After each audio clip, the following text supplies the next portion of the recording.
Welcome back. One way to tell that it's the off season is a madness board. I haven't shrunk; the board's grown. So I decided to go through today because there's all the conversation about how the toughest out for Florida was Toronto, and I thought, all right, let's take a look at which teams were the biggest challenger for a Stanley Cup champion. Which series went the longest? As that's how we're going to measure that here. I had a number of seasons where actually three teams gave the same amount of test in terms of number of games to each team. And also, I wanted to talk a little bit about dynasties at the start of this because people get mad every time I mention it. Officially, a dynasty in the National Hockey League is three championships in 4 years.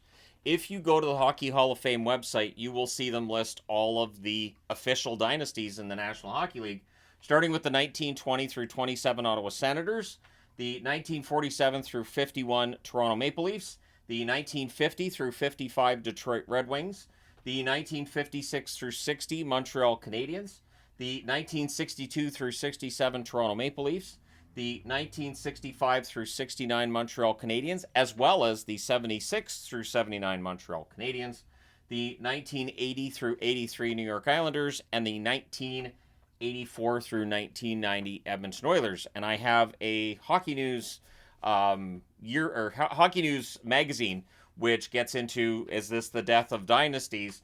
And it came out in 1983, talking about how difficult it was to build a dynasty and all this fun stuff. So officially, we haven't had a dynasty since this one ended here. Understanding, yes, the word dynasty gets thrown around, but officially, it's 3 cups in 4 years. I have no control over that. I have no say, and I'm not going to throw around the word dynasty when a team isn't officially a dynasty. That's just how I view it personally, and there you go. All right, so getting to the Islanders dynasty in the first of four straight Stanley Cups, and we'll talk about each team that gave them the toughest time of it. 1980, the New York Islanders go 15-6 in those playoffs. 15 wins because the first round was best of five. The semifinal and the final, the New York Islanders are pushed to 6 games, so 4 games to 2 in both of those series. Buffalo and Philadelphia, respectively, the teams there. Now, for each team that gets knocked out, that is the toughest out, I've also put next to them for the first time that they're on the board when they won their next Stanley Cup. Obviously, Buffalo and Philadelphia have not won the Stanley Cup since 1980. 1981, the New York Islanders go 15-3, but even though they only lost 3 games, 2 of those losses were at the hands of the Edmonton Oilers, who would win a Stanley Cup 3 years after that. 1982, the Islanders go 15-4. It's the first round where they had their toughest time of it. Pittsburgh pushes them to the full 5 game series, so that's the division semifinal. The Penguins, of course, would win the Cup 9 years later after some tumultuous times where they almost lost their team and then they ended up getting Mario Lemieux, and everything would end up going pretty well for them eventually, but they had a terrible time getting there. 1983, the final of the 4 Stanley Cups in a row for the Islanders. Nobody's won 4 in a row since then. 15-5 that year for the Islanders. They were pushed to 6 games by Boston and the Rangers in the division final and the semifinal. Wasn't the conference final at this point in time. The Bruins, of course, would win the Stanley Cup in 2011. The Rangers famously would win it in 1994. So the Islanders, or the Rangers, it was 11 years after that, and for Boston, it was 28 years after that. The Edmonton Oilers win their first cup in 1984. They go 15-4 that year. In the division final, they have the Battle of Alberta against Calgary. That went the full 7 games. Of course, Calgary would win a Stanley Cup in 1989. And this Battle of Alberta was the one that I think most people think about from the 80s when they think about how great the Battle of Alberta was. Although 86 too, right? 1985, the Edmonton Oilers win again. They win 15 games and only lose 3. Their toughest opponent, the Chicago Blackhawks, extended them to 6 games in the conference final. So it was 4 games to 2 there. The Chicago Blackhawks, of course, would win the Stanley Cup 25 years later in 2010. 1986, the Montreal Canadiens go 15-5 as they go to the Stanley Cup and win it. And in the division final, it was Hartford that gave them their toughest out. So Hartford pushes them to the full 7 games. And not every Stanley Cup champion has been pushed to the brink like that. 1987, the Edmonton Oilers go 16-5. They're the first team to need 16 games to win a Stanley Cup. As the first round goes to best of 7. That was to try to discourage upsets in the first round. Didn't always work. The Philadelphia Flyers push them to the limit, the full 7 games in the Stanley Cup final. So, Flyers fans, I'm going to be talking a lot about the Flyers. It's a shame they haven't won a Stanley Cup over this time, but they've pushed teams to the brink plenty. 1988, the Oilers go 16-2, so was this their toughest out, I guess? Winnipeg and Detroit both took a game off of them. First, Winnipeg in the division semifinal, and then Detroit in the conference final. Detroit wouldn't win a Stanley Cup until 2002, so 14 years after the Oilers beat them there. 1989, Calgary wins what is to date their only Stanley Cup. They go 16-6. They were tested in that first round by Vancouver. Vancouver pushes them to the full 7 games before losing in overtime. So coming out of that series, Calgary didn't look dominant, and then they had a pretty easy time the rest of the way. They only lost 3 games on the path to the Stanley Cup. 1990, the Oilers win what is to date their most recent Stanley Cup. They went 16-6. So the least dominating Stanley Cup performance, but in the division semifinal, it is Winnipeg that pushes them to the full 7 games. So that takes 7 games to get done. 1991, the Pittsburgh Penguins, 16-8 on their road to the Stanley Cup, their first. And in the first round, they were pushed to 7 games by the New Jersey Devils. The Devils would win the Cup in 95. And this continues. This is 3 years in a row now where the toughest out for your Stanley Cup champion is in that first round. 1992, that pattern continues. The Penguins go 16-5, but in that first round, they were 4-3. In the division semifinal, they beat the Washington Capitals. So Washington and Pittsburgh having epic battles dating all the way back to the early 90s. Of course, Capitals, they would win their first Stanley Cup in 2018. I should already have mentioned, New Jersey won their first Stanley Cup in 1995. So we move to the top of the second column. The Montreal Canadiens go 16-4 in 1993. 10 of those wins in overtime. Their toughest test was the Quebec Nordiques in the first round. 4-2. Did Quebec have the wins in the first 2 games in that one? Anyways, the Quebec Nordiques wouldn't win a Stanley Cup until they were the Colorado Avalanche in 1996. 1994, the Rangers go 16-7 and end the whole curse, at least for now. And the New Jersey Devils in the conference final and the Vancouver Canucks in the final, both of them pushed it to the full 7 games before the Rangers got their victory and got the Stanley Cup. 1995, New Jersey gets their first Stanley Cup. They went 16-4, just blanketing the offense in the NHL. Their toughest opponent, Philadelphia, pushed them to 6 games in the conference final. So there's Philadelphia again. 1996, this is where we get to the first instance of teams that push a team to 6 games, not quite 7, and multiple teams doing so. So the Avalanche, they end up with a 16-6 record in the playoffs. Every series went 6 games until the final, where they got the sweep over Florida. Vancouver, Chicago, and Detroit all pushed them to 6 games. So there you go. The Detroit Red Wings would win the Stanley Cup in 1997. Why did I put 2002? Why did I do that? Man, 1997. This isn't even my first take. So now my brain's in the off season. Well, that doesn't bode well, does it? First day of the off season. I think it's because the AHL playoffs are still going, so I fixed that. That's not 1997, but there you go. You guys can all stupid hockey guy. Okay, 1997, Detroit goes 16-4. The toughest opponents, 2 teams, got 2 games off of them. First, the St. Louis Blues, who won the Cup in 2019, of course, and the Colorado Avalanche are on the board. So that's 4-2 for Detroit, and they got sweeps in the other 2 series. 1998, they went 16-6. This time out, they got 1 sweep. That's in the Stanley Cup final. The conference quarterfinal, conference semifinal, and the conference final all went to 6 games, where the Arizona Coyotes, the St. Louis Blues, and then the Dallas Stars were the toughest ones for them. Dallas would win the Cup in 1999, the year after. So, 99, Dallas goes 16-7. Their toughest out, the conference final. The Colorado Avalanche, full 7 games. I remember that. That was an absolutely fantastic conference final. I guess probably because I'm a Dallas fan. That might be part of it. 2000, New Jersey wins the Stanley Cup. They go 16-7 on their path to their second of 3 Stanley Cups. And their toughest opponent was Philadelphia, who pushed them to the full 7 games. So the Flyers, they're on the board again. The Colorado Avalanche win the Cup again in 2001. They go 16-7. Their toughest outs, the LA Kings, who would win the Stanley Cup in 2012, and the New Jersey Devils. So this is conference semifinal and then the Stanley Cup final. Both of those series going the full 7 games.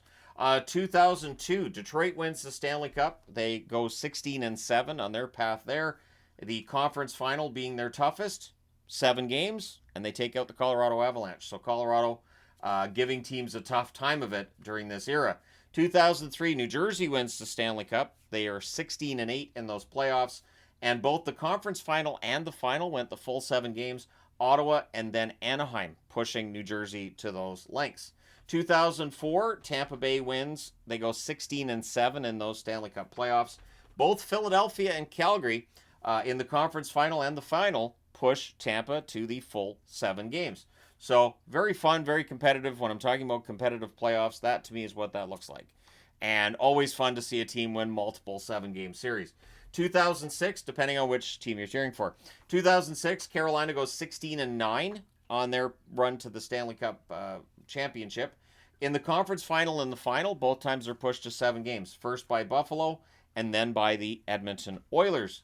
2007, the Anaheim Ducks go 16-5 on the run to their only Stanley Cup to date. Detroit, their toughest out, pushes them to 6 games in the conference semi-final, or round 2 as we call it now.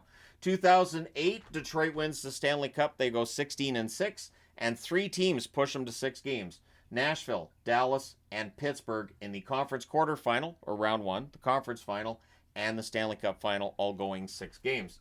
2009, Pittsburgh goes 16-8 as they win their first Stanley Cup in a while. Both Washington and Detroit push them to the full 7-game set. Washington in the conference semifinal, and then the Detroit Red Wings, of course, in the Stanley Cup final. 2010, the Chicago Blackhawks win a Stanley Cup. There were 3 teams that pushed them to 6 games. First, Nashville in the first round or conference quarterfinal, then Vancouver in the second round or conference semifinal, and then the Philadelphia Flyers in the final. So Philly's on the board again. 2011, Boston. Game 7s were really the path to the victory for them, outside of the series where they swept Philly. So they go 16-9. They were pushed to 7 games 3 times. First by Montreal in the first round, and then by Tampa in the conference final, and then Vancouver in the Stanley Cup final. 2012, the LA Kings go 16-4 on their run to the Stanley Cup. The Stanley Cup final, New Jersey pushes them to 6 games. That's as close as they got to an elimination game. 2013, the Chicago Blackhawks are back in charge of things. 16-7 on their run to the Stanley Cup, and in the conference semifinal, or round 2, Detroit pushed them to the full 7 games.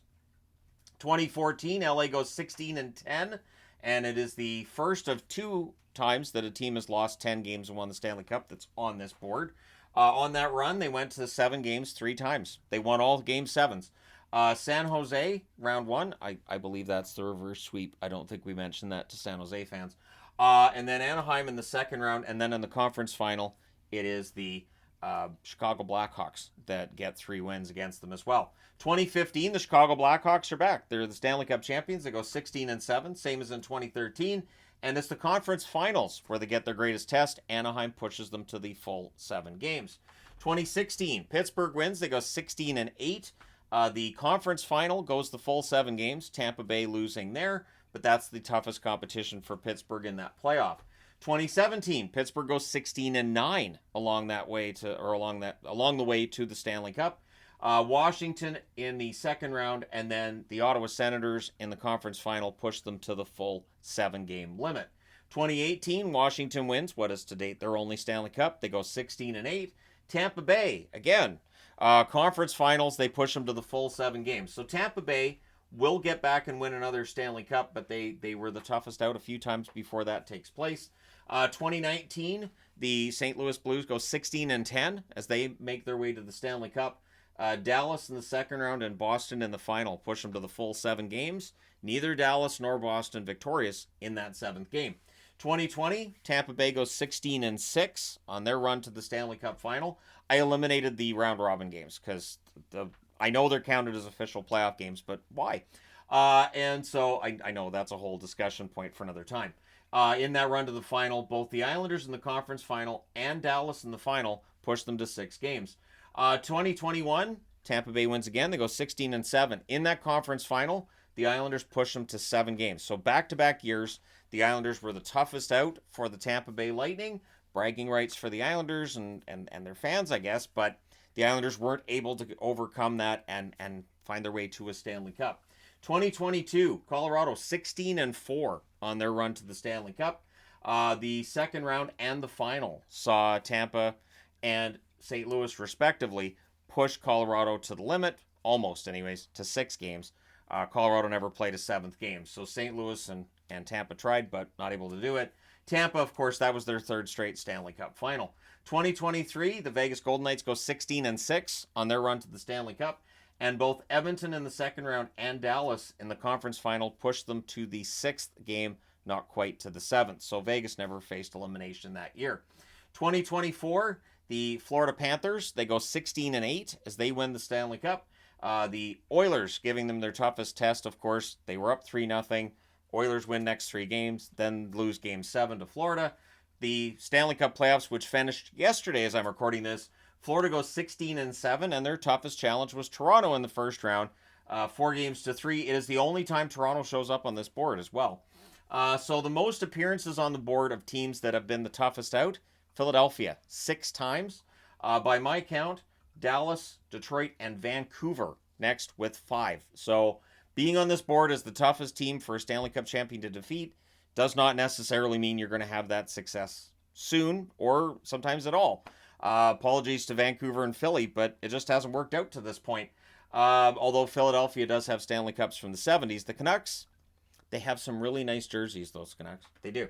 No appearances on this board, so teams that have not been the toughest out. Technically, Carolina, I qualified it since Hartford is not technically Carolina, but Hartford does have 1 appearance. Columbus has not been the toughest out. Columbus fans saying, yep, we know. The Florida Panthers, oddly enough, Florida, not on the board. Not a team that pushed anybody to the limit in their eliminations by a Stanley Cup champion, right? Going back to 96. The elimination by Vegas didn't go the full 7 either, so there's that. And then Minnesota, not a surprise. Seattle's not a surprise either. And Vegas. Vegas in their 8 years, they have not been the toughest out in years that they've been eliminated, if eliminated by a Stanley Cup champion. So it's kind of a fun topic. I've seen it being mentioned, and I thought, yeah, I can do a video on this. I can get the Madness board out, and I reserve the right to use this Madness board on other occasions this summer. So the return of Madness videos is here. So let me know your thoughts in the comments section below, as always. Hit like and subscribe in the event you may not have done so already. So in conclusion, no, being the toughest out in a Stanley Cup playoff run for a Stanley Cup champion, it might be bragging rights during that offseason, but it doesn't generally foreshadow future victories in the Stanley Cup. It can, but generally that has not been the case, especially the year after. It generally hasn't been the case. But let me know your thoughts. Hit like and subscribe if you haven't done so already. Thank you guys so much for all your support as always. I will talk to you again soon.